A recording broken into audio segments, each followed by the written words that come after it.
Welcome to Learn Laws, where knowledge is power, not legal advice, just for education.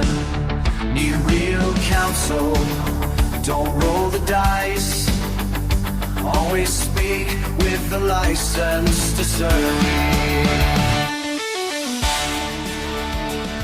Welcome to Learn Laws. I'm James White, and we're here with attorney Andrew Easler. How are you doing today? Oh, I'm doing well. How are you? I'm doing excellent, actually. I'm very excited about our third episode, and we are getting better and better by the episode, so to speak. So I'm very proud. In our subjective opinion, that is. In our subjective opinion, yes. We definitely like critical feedback. Our whole goal is to create content and making learning about laws easily and more enjoyable, I guess, right? Yeah. So we don't want to bore people. So obviously constructive or critical feedback is very important to this podcast.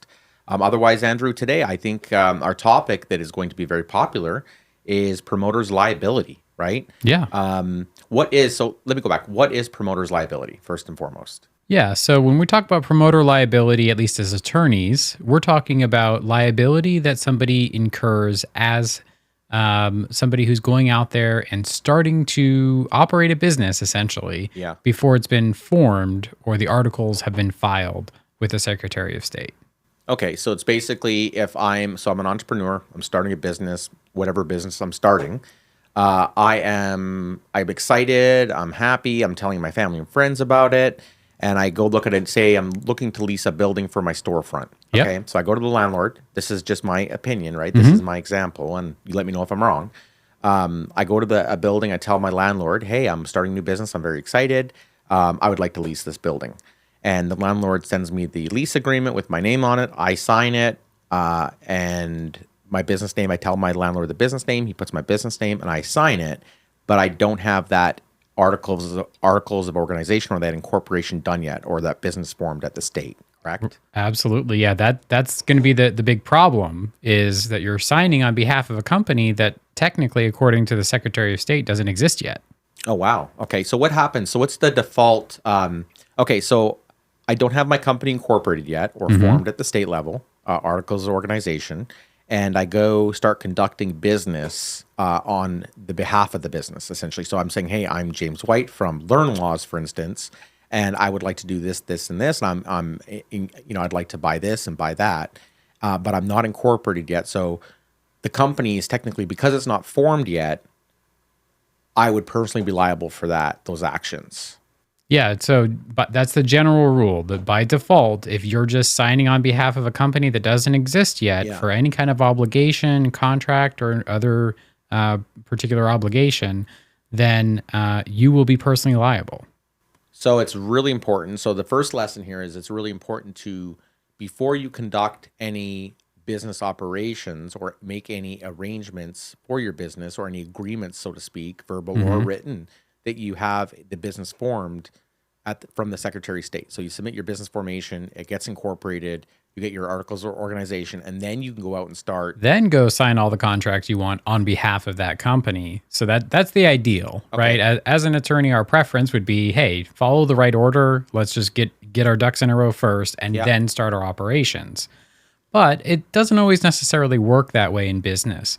So let's say you wanted to do a large, very large endeavor, right? Something that you're going to need an investor for example. And you go to an investor and you say, hey, Bill Gates, I want to do a server farm, right? And I want to invest in this AI program. I'm a tech guy. I know all about servers. Here's the plan, right? Yeah. Bill Gates might turn around and say, well, I'll invest in you, but only if you can show me that you've got commitments and a lease agreement in place for the warehouse and commitments from the local power authority to provide power, and that you've got all these other agreements in place for the business, and then I'll give you the money to start, right? Well, you don't want to be going out there and signing a lease agreement if it's all contingent on the word of some billionaire, right, who may or may not come through next week. Or any investor for that matter. Or any so investor. It's not a billionaire, but it can be anybody, right? So absolutely. A lot of people go out and look for money to start businesses. And this is, I think, the reason why you're bringing up this example is because this happens to a lot of people, right? Especially new entrepreneurs that don't understand how the actual legal side of it works. Exactly. So you've got this idea for this big server farm. You've got an investor lined up, but the investor wants to see that you've done your due diligence, that you've got all your ducks in a row, that you've got everything in place before he gives you the money. Well, you don't want to go out there and necessarily start that company if you don't have the money in place yet. So really what you want to do is you want to make these contracts contingent upon the formation of the company and the ratification of the agreement by the company. That makes sense. So whenever you're negotiating a contract, if it's before you actually have the official incorporation done or the organization's filed and issued, right, the articles of organization, to make everything contingent on the company being formed. Right. So Right. so there's a couple different ways we can deal with it depending on what type of contract you have and what jurisdiction you're in. And of course, we like to talk about Florida a lot because that's where we're at. Yep. But every jurisdiction is a little bit different.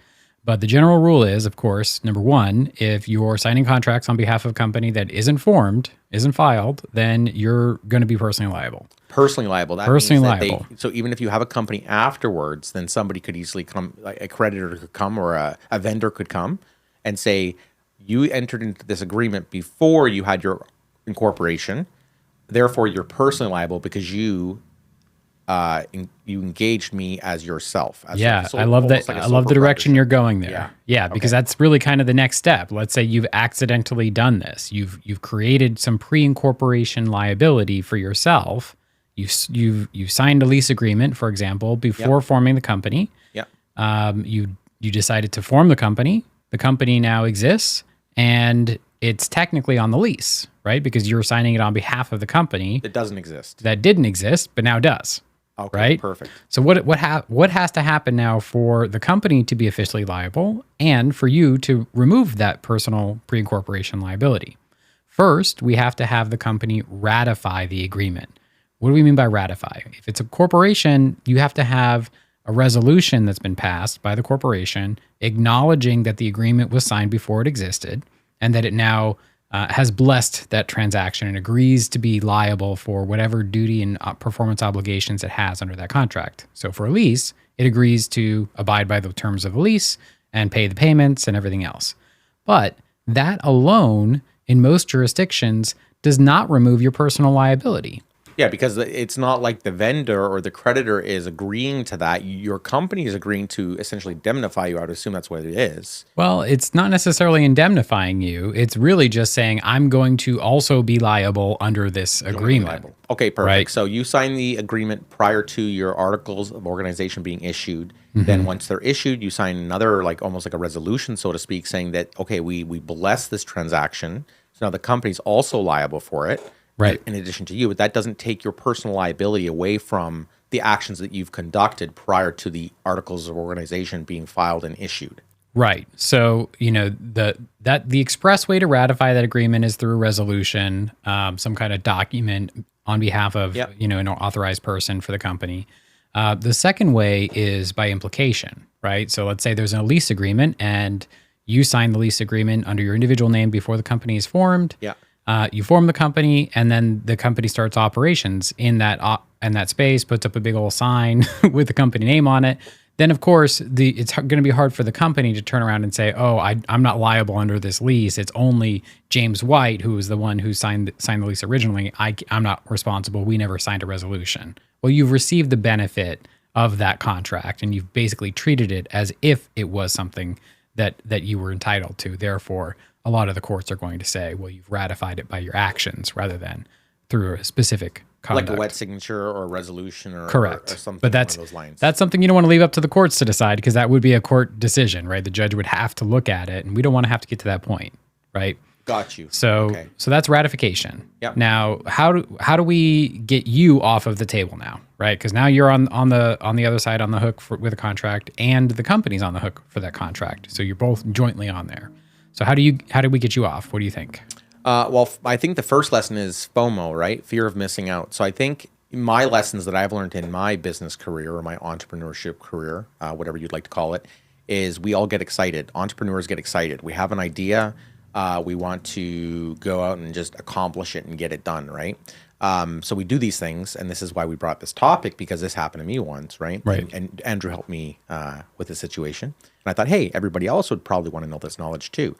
So I would think that you would have to go to the creditor or vendor and get them to release you from personal liability, right? Yep. Now, I would assume that's the way to do it, but can you also do like an effective date on your contract? So for instance, if I'm going to, and this might be off topic, but if I'm going to sign a lease agreement before my company's incorporated, because I have somebody that says, hey, I will invest in you, but I need this, this, and this, could I not say that it's the effective date, so this contract will be effective on this specific date after my incorporation's done?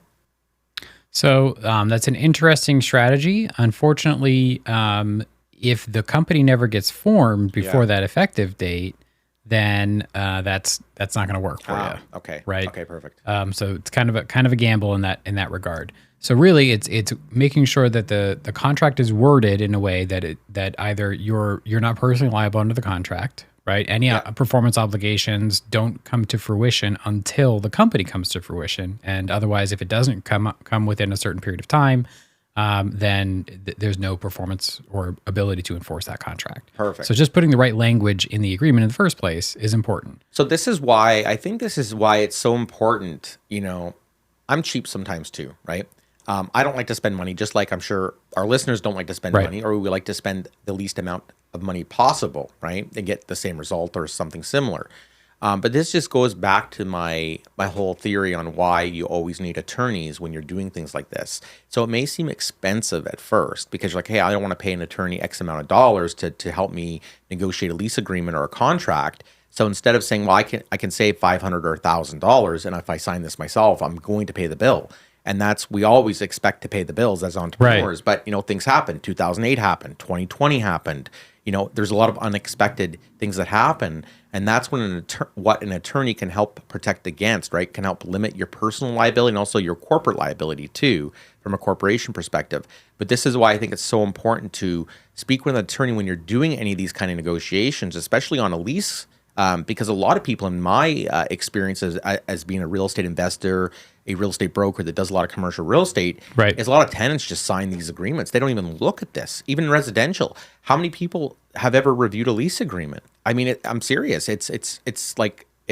It's crazy that nobody reads these things. And if you read it, do you really understand what some of these provisions mean? Correct. And I think that's the most important thing. That's why you need an attorney to review lease agreements to protect you. Even if it's a benign agreement that really is very fair and balanced, you still need to know what's in that contract. So that just brings me to my belief that hiring an attorney for any kind of document review or lease review would be beneficial, because if somebody is starting a business, and they've done some things already, there might be ways to rectify that so it takes their personal liability off, right? And that's what we were getting to before I kind of interjected with my thoughts. Right. It's much easier for us to try and get you off of the contract or out of the liability before something bad happens, right? Of course. I always say that my client's job as the entrepreneur is to think of sunshine and rainbows, right? You want to be optimistic. If you don't believe that the company's going to be successful, then what are you doing?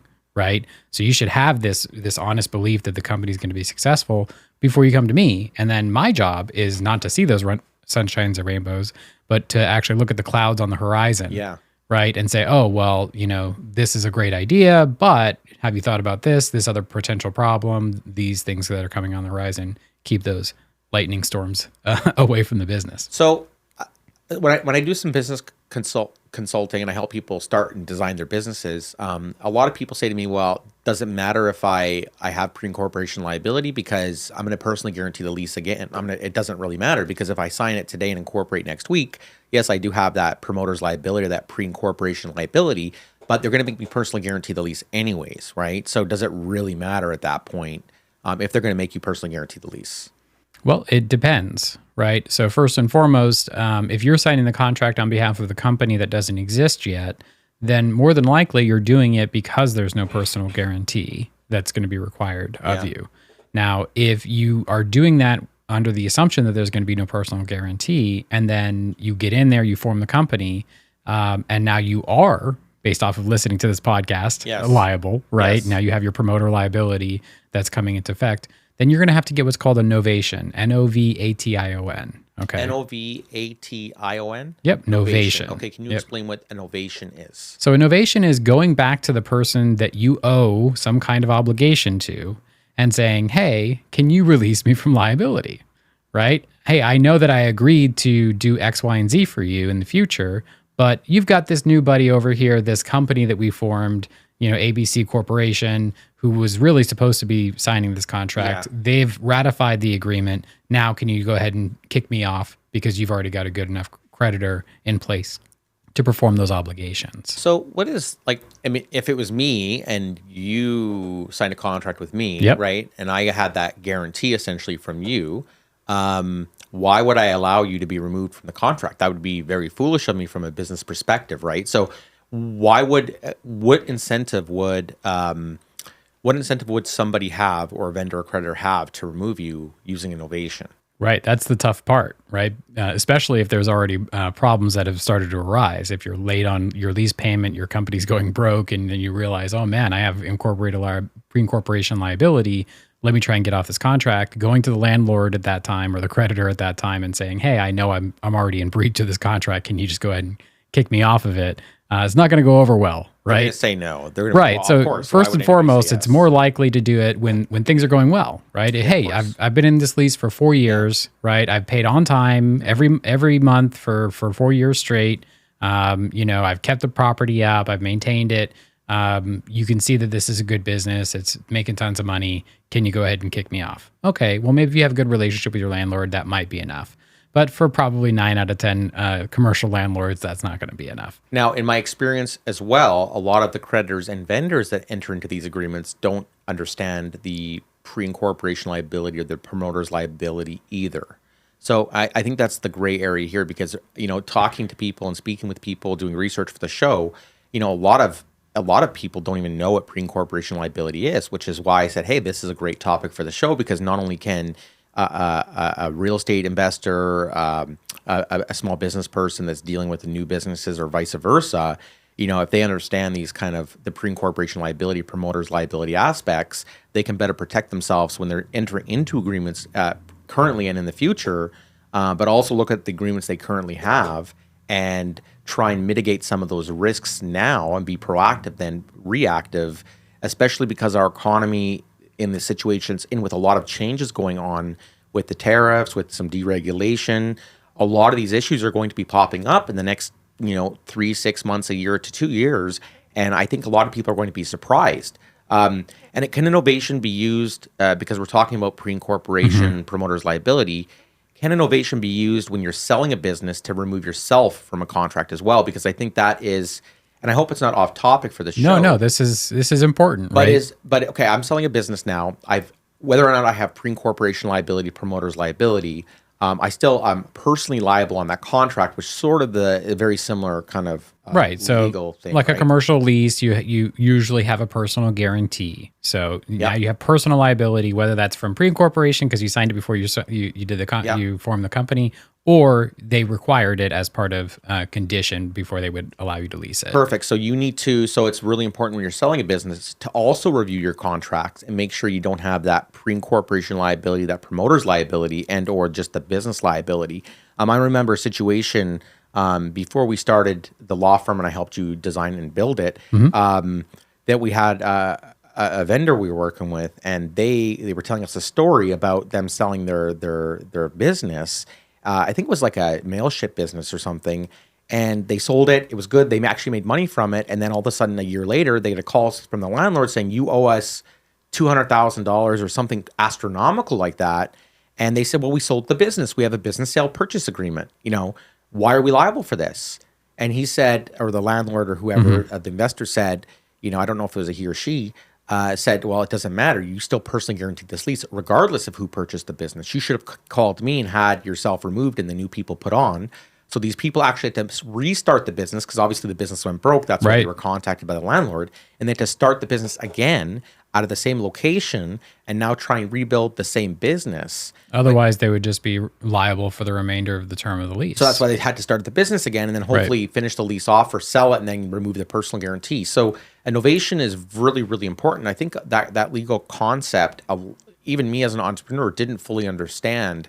And again, when you're buying and selling businesses, this is what a business attorney should be going through and helping you with is, hey, let me see the agreements you have. Are you personally guaranteed on any of these agreements? And if you are, let's get you removed as part of the closing or the business transaction. Right. Yeah. So what happens often in that kind of situation, let's say you have a commercial lease, it's 10 years, you're only 5 years into it, and you're ready to sell. Yep. Okay. Yep. As part of that sale agreement, you might have a contingency saying that the landlord's either going to give you a novation or they're going to negotiate a new lease for the new buyer to execute. And take you off. And usually it's going to be at more favorable terms to the landlord at that time. Of right? course, because the benefits in landlords, it's obviously in their bulk. Right. I've also had it where the landlord agreed to take an extra lump sum to get rid of the novation, right? wow. As long as you brought a qualified buyer to come and replace you, right? More credit worthy, sees his financials, comfortable with that. Yeah. Okay. Give me an extra $5,000 and I'll give you a novation. Yeah, because I think a lot of people, even like it doesn't really end. So if you sign that 10-year lease agreement, your pre-incorporation liability or your promoter's liability, as it's often called, extends for the term of the lease, right? So even in 8 years, if you've done it and you think, oh, it's over, I don't have to pay it, you still have to pay it. If you've executed the contract using those steps, meaning that you executed it before you were incorporated or you formed your business, and if you don't have any of those specialized terms in your business agreements, right? So I think when people are starting businesses, they need to be hyper aware of this situation because it's very rare now in 2025 that any landlord's going to allow you to lease a building without a personal guarantee. Even national tenants that I've represented, they have lease insurance and stuff like that to off. So, the directors and officers of these large companies don't have to personally guarantee, but that often happens a lot too. Where there's some sort of manager that guarantees that lease. Yeah. You don't want to be caught up in one of those situations. And when we're talking about special provisions, and we talk about business, a lot of our real estate investors are like, I don't really count my real estate investment stuff as an actual operating business, right? I'm just a flipper or something, right? In Florida, we actually have a special provision in the real estate contract, the standardized form we call the FAR bar, Florida Association of Realtors with the Florida bar, FAR bar. They have a special provision in that contract that allows us as buyers to determine whether or not there's going to be pre-incorporation liability. Oh, right? Really? So it's just in a little bit of a different figure there. There it says this contract is assignable, but and it would absolve the buyer, whoever signed that original contract, of any potential liability when it does get assigned. Yep. Or it's assignable without absolving liability, meaning you can assign it to a third-party company that you incorporate, let's say your LLC, Real Estate Investment Holding Company. Yeah. But you're still going to be personally liable for performing your end of the contract before closing, right? Or you just, it's not assignable at all. Those are the three options in that FAR bar contract. But that's also dealing with pre-incorporation liability. And that's a really good example for people that are buying and selling real estate agents representing, customers. In Florida, we call it customers because you're a transaction broker, and that's another episode. Default. By default, you're a transaction broker, and that's another episode that we can go into. Right. So that's a very good example because I think a lot of people say, like, you're right. Hey, I have real estate. I'm a real estate entrepreneur. I'm, an investor, whatever. And this doesn't apply to me because I'm the landlord, but it still applies to you in many aspects. Whether you're buying a business, whether you're buying real estate, whether you're buying any kind of product or service from anybody, really, right? Right. So it could be just, and I think it's kind of, we use the sole proprietorship concept, right? If you're a sole proprietorship, you're basically DBAing as something. So it's James White doing business as XYZ cleaning or XYZ pressure washing or, whatever, manufacturing. And so even though I'm doing my business as a certain entity or I guess a certain name, I'm still personally liable because it's a sole proprietorship. I haven't filed for an LLC or an Inc. or a limited company. So I'm personally liable for that. So I'm jointly and personally liable for both the actions of myself and the business that I'm doing business as. That's why, it's always important for the cost to have a limited liability company or some sort of entity with some personal protection and separation. Yeah, absolutely. If you're going into business, definitely talk to a legal counsel before you start operations. Yeah. Right. Discuss whether or not you have to form an entity, whether it's recommended, what are the different benefits and drawbacks of each one. What kind of tax election are you going to be utilizing? Get that information up front, of course, before you start signing anything on the dotted line. So I think the most important thing here is saying speak with an attorney, especially even experienced entrepreneurs, right? That's a major thing. So getting back to promoter's liability, and I want to make sure. So promoter's liability is for those starting their own businesses, or could it be anybody that's starting a business with that owner of or the incorporator or whatever you want to call it? So is everybody going to be liable? So if I say to you, Andrew, I have this business idea, I want you to help me negotiate contracts, and you're a partner of mine, right? Right. And eventually we incorporate the company. I own 50%, you own 50%. Are you liable for the company's actions for the stuff you've engaged in, or are we both liable for the actions that you've engaged in on behalf of the company? Does that make sense? Yeah. So let me I'm going to back up, Okay. and then I'm Yes. going to return back to Okay. where Perfect. you're asking. Awesome. Okay.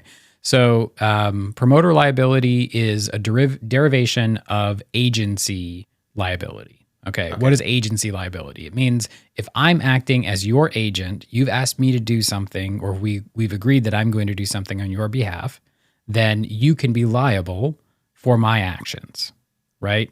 So if you tell me to go down to the grocery store and buy a carton of milk, right, using your credit card, Yeah. right? But I get there, but credit cards decline, and I say, oh, James is good for it, right? Then it's okay for the grocery store to rely on my representation that I'm acting on your behalf and put it against your liability. Oh, wow. Okay. So that's the idea behind promoter liability. Okay. Because you're going down to that grocery store and saying, hey, I'm buying this carton of eggs for this third party. We're going to call him George, right? Yep. But that George is really a company, Yep. right? And George is good for it. But the grocery store doesn't see George.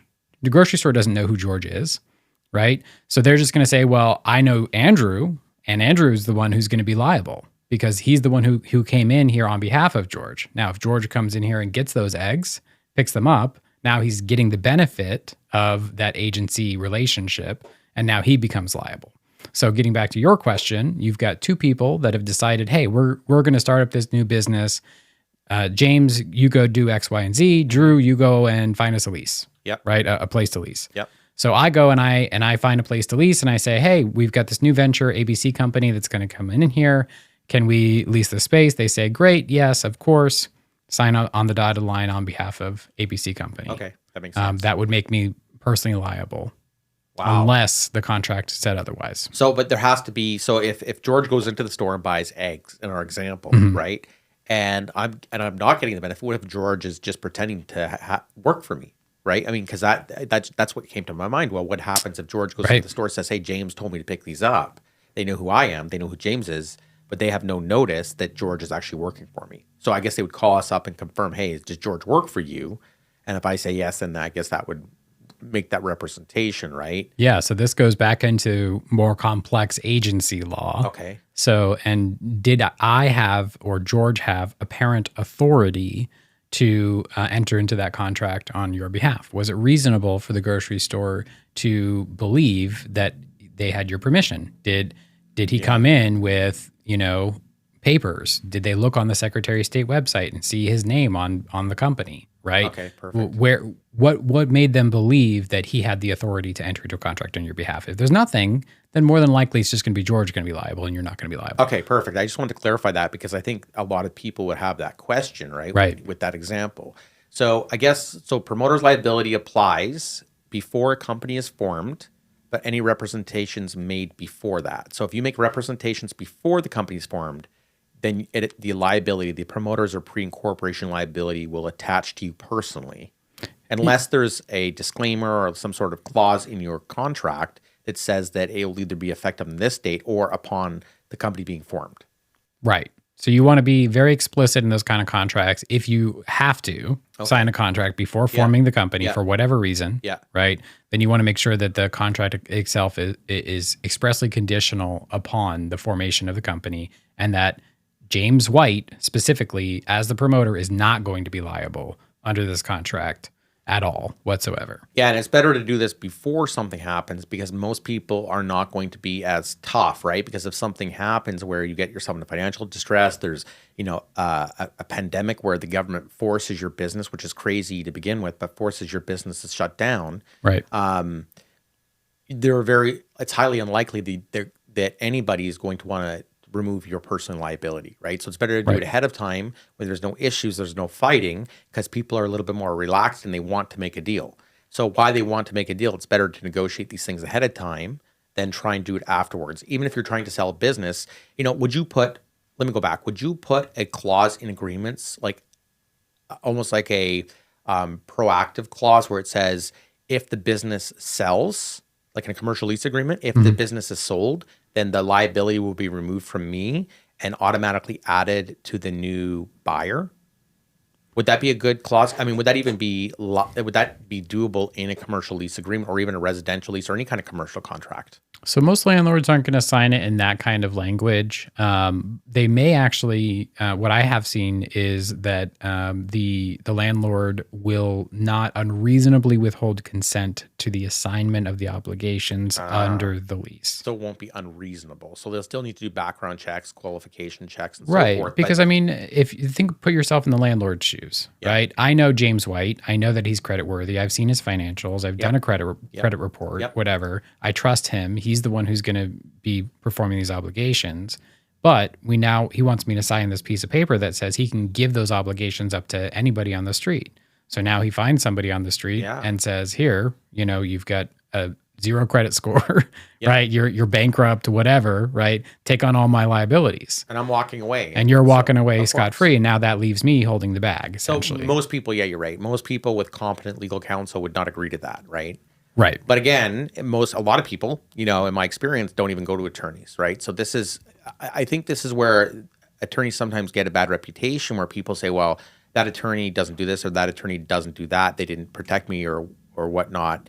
But the reason why people have attorneys is to protect them from these kind of situations. And when people don't have attorneys, whether it's a personal legal advice, business legal advice, they get caught up in these kind of nuanced legal situations where it's very hard to get yourself out of these legal situations. So, I really think it's very interesting how a lot of people get caught up in these things by trying to do good things for themselves and other people, and then they get caught up. So, right. And I think it just, I think those kinds of provisions that you were talking about would have flown over a little bit better, maybe 50 years ago, right? Before we had all the dot-com bubble and all these other crises. Even non-qualifying assumables. Remember those? I remember those. That's how I started my real estate company. Yes. Right. Yeah. So that would essentially be the same kind of provision that you're talking about with the lease agreement, where you have obligations under the contract. So it's like an assumable mortgage. So for instance, this makes a lot more sense to me now. So when I was buying real estate, and I was buying real estate at 17, they were called non-qualifying assumables. And this is how crazy and how much opportunity there was in the West back in the 90s and early 2000s, right? And how much trust we had in a society. I remember buying properties. I had a real estate agent. What was his name now? Was it Roger Ledeen? Yeah, I think it was. I wonder if he's still around. He might be still around. He was older back then. But anyways, I called him on a house. It was like no qualifying assumable, 5,000 down, 3-2, those little yard signs you see on the streets. So I called him, and I was a landscaper at the time, and I had some money. And I said, tell me about this deal. So I, innocently, I didn't really do any work. I just went and gave him a $5,000 check. He did the sales purchase agreement, and I had the title in my name. And all I had to do was call the bank and say, hey, I'm paying the payments. Here's my new bank account.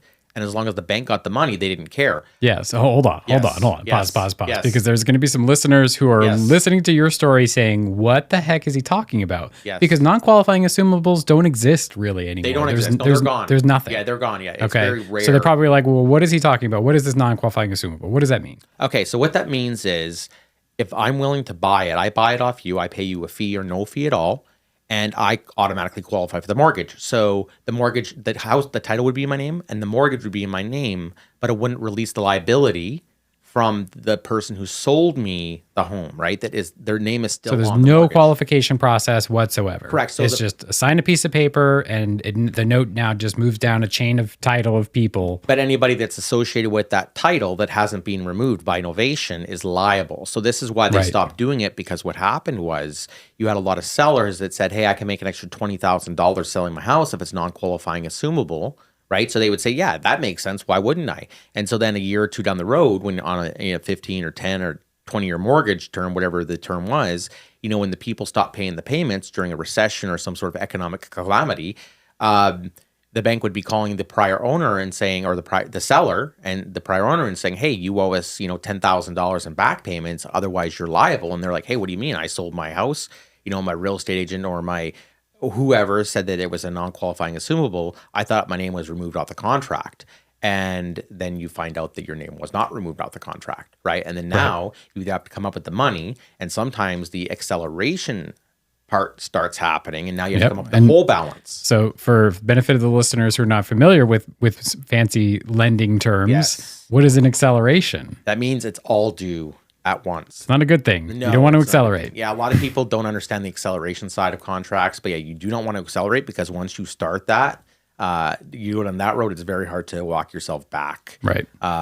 From an acceleration agreement, or I guess. So accelerating basically means, hey, whatever financial obligation you have remaining under that contract or loan agreement in this instance, is we want it now, today. So if you have a 10 years left on your mortgage, the lender says, I'm accelerating the remaining 10 years.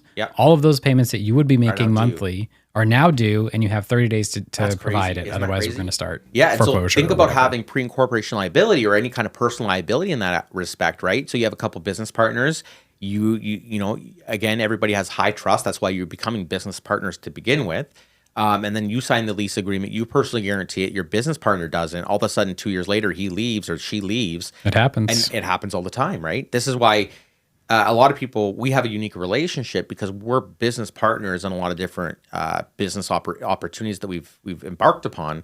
But I don't suggest having business partners personally. I've had a lot of horrific experiences, and this is why I'm Grizzled. This is why you became one of the other reasons why you became an attorney is because we've had situations similar to this come up, and hey, we didn't know this stuff, and so we wanted to educate ourselves to prevent ourselves from having these kind of liabilities, but it happens all the time. Right. So again, if you're going to sign a lease agreement with a partnership, make sure that partnership also personally guarantees that lease, right? Or try and waive the personal guarantee away and make sure those clauses are in the contract to prevent any pre-incorporation or promoter's liability from even taking effect when you're actually trying to start your business. I hope that makes sense. Yeah, address it up front, right? So, before you start signing any contracts, get your company formed, right? Get your separate entity put together, formed, get your operating agreement in place, deal with the internal governance. If you're going to work with somebody else as a business partner,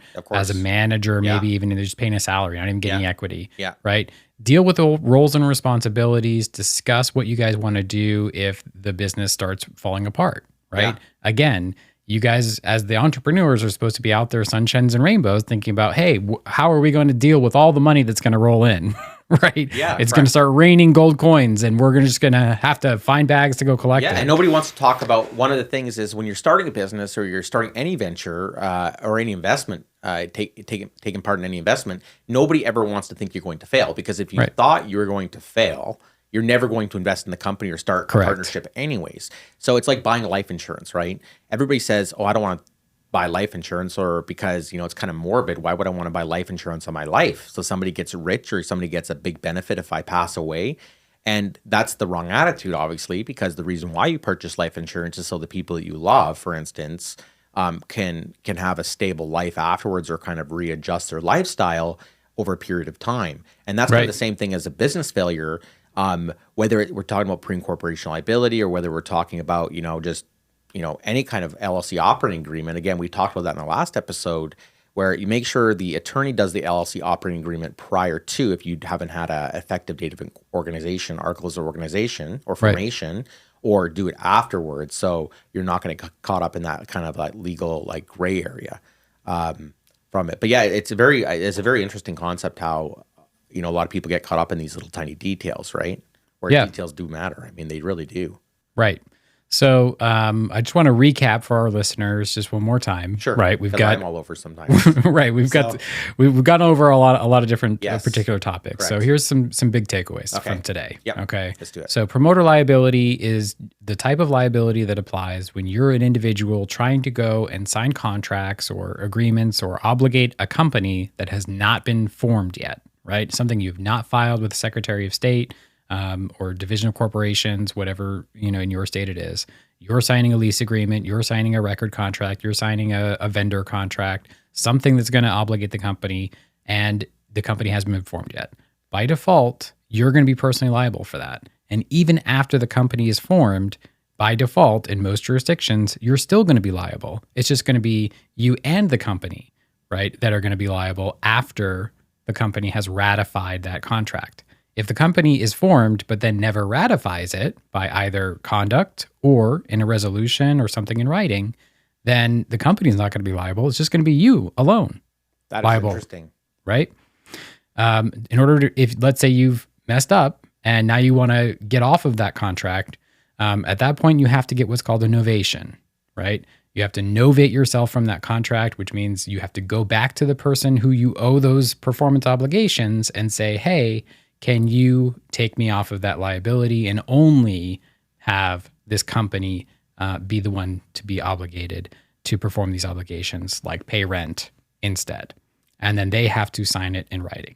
Perfect. That's a really good explanation. That also doesn't include for a DBA because that's basically you operating as a business name. So a DBA is, you cannot get rid of personal liability from a DBA because they're associated with you personally, correct? I just wanted to confirm that. So yeah, let's talk about that. Yes. So there's a misconception out there in the marketplace that if you file a fictitious name that and you're just and that fictitious name is owned by you personally. So James White owns the fictitious name ABC Record Company. Sure. Right? Yep.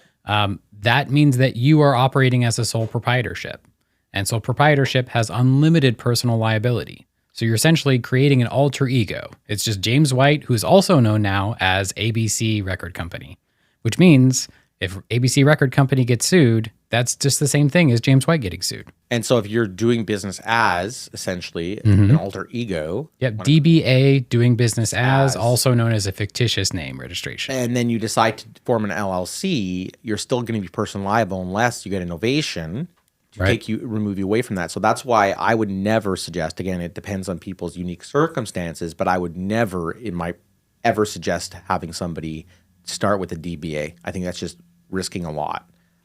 Because you have unlimited personal liability there. It just doesn't make any sense. No, obviously. I mean, we saw a lemonade stand this morning on the way to the to the studio. I gave them a silver coin. This is the thing. I see a lot of people, again, off topic, but I see a lot of people, on the streets begging for money and they're fully capable of working. And it drives me crazy that people will give money to these like middle-aged guys or women that are fully capable of working. It's not like they're disabled with no legs or arms or something. So, I think when you see people, whether it's kids or whether it's an adult and they're trying to start a business, support their business, especially if they're, competent with what they're doing and they like doing it. But especially kids, if kids are showing some form of entrepreneurship, again, a $35 silver, 1 ounce silver coin, that probably made their day and they'll remember that for the rest of their lives. Right. But now that memory is going to be etched in their brain. And so now that sparked the business aspect, the entrepreneurship aspect in both I think it was a boy and a girl, because now they've realized, oh my God, they got a $35 coin for setting up a lemonade stand. And now that just made them become entrepreneurs for the rest of their lives, because now they'll go back and say, how can I get more silver coins, right? They can't believe it. And some people, when you have a lemonade stand, they'll pay $1 for the lemonade. And some people will give you $1 plus a tip. And some people will pay you $3, right? Yeah, it's the tip culture now, right? Tip culture, yes. I mean, they got me for $35. Or I think it was like 30, whatever. It's a 1 ounce silver coin. Right. So whatever. But it, again, it reinforces that, hey, entrepreneurship is there. So I know that's a little off topic. Right. So to get back to the reason I brought it up was the sole proprietorship, right? Correct. If you're just a 8 and 10-year-old kid that's putting up a lemonade stand and you don't want to pay. Yeah, I think to incorporate an LLC, maybe you can do. Yeah, unless your parents are like lawyers and they say, no, you need an LLC. No, again, obviously, kids, the liability is low. So if your liability is low, I mean, maybe think about that. But again, LLCs, there's a lot, there's a lot of benefits for the amount of work you have to actually do corporate structuring and just corporate responsibilities. And that's why LLCs exist, right? Yeah. And I think one thing that a lot of people who come to this country don't necessarily understand, but until they get here, is how easy it is to form and start a company. It is very easy. That's what makes America great. I